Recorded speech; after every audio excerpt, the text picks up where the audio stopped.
प्रिय विद्यार्थियों नमस्कार। बीए सेकंड ईयर हिंदी साहित्य के सेकंड पेपर में आपका स्वागत करता हूं। आज हम हिंदी साहित्य का इतिहास के बारे में बात करने वाले हैं। ये हिंदी साहित्य का इतिहास 4 भागों में विभाजित है। प्रथम काल जो आता है उसका नाम है वीर गाथा काल। दूसरे का नाम भक्ति काल। तीसरे युग का नाम है रीति काल और चौथे का नाम है गद्य काल।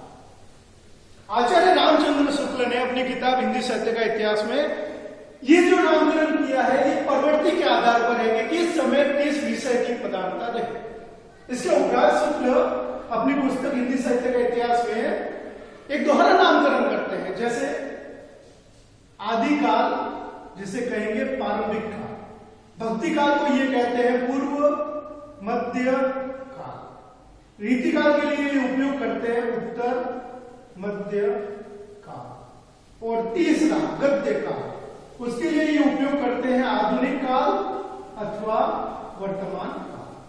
आदिकाल को प्रारंभ माना जाए तो पूर्व मध्य और उत्तर मध्य को मिला के बन जाता है मध्य काल, उसके ऊपर आता है आधुनिक काल। शुक्ल ने इन तीनों की समय सीमा भी बताई है।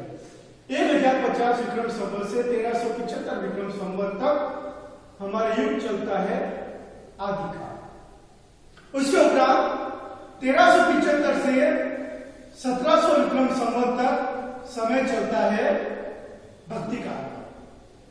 1700 से 1900 विक्रम संवत समय चलता है रीति काल का। 1900 से लेके वर्तमान तक समय चलता है आधुनिक काल का। हम अब जो पढ़ने वाले हैं आगे के क्लासों में उसके अंदर हम सर्वप्रथम वीर गाथा काल यानी आदिकाल पढ़ेंगे, तो इसकी समय सीमा है 1050 से 1375 विक्रम। उसके उपरांत भक्ति काल, उसके उपरांत रीति काल और उसके भी उपरांत गद्य काल। ये जो विभाजन किया गया है ये हिंदी साहित्य के अधिकतर इतिहासकारों द्वारा स्वीकार किया गया है।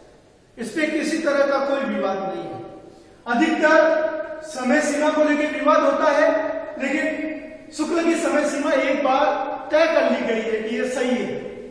कुछ नामकरण ऊपर नीचे कर लिए गए, जैसे कि वीर गाथा काल नामकरण को अस्वीकार कर दिया गया, लेकिन आदिकाल स्वीकार कर दिया गया, फिर भक्ति काल स्वीकार कर लिया, फिर रीति काल और उसके उपरांत आधुनिक काल। आदि भक्ति रीति आधुनिक इन दोनों को मिक्स करने के उपरांत जो नामकरण मिलता है उसमें पहला आदिकाल हो गया, दूसरा भक्ति काल, तीसरा रीति काल, चौथा आधुनिक काल। इन चारों कालों को हमें पढ़ना है। हमारे इस पेपर का नाम ही यही है हिंदी भाषा एवं हिंदी साहित्य का इतिहास। हिंदी भाषा का पोर्शन हमने यूनिट 1 और 2 में देख लिया है। अब हम आगे की जो क्लासों में देखेंगे उस पूरे विषय का नाम होगा हिंदी साहित्य का इतिहास और निम्न टॉपिक के अंदर ये विभाजित होगा, जिसमें पहला टॉपिक होगा हमारा आदिकाल, दूसरा होगा भक्ति काल, तीसरा होगा रीति काल और चौथा होगा गद्य काल।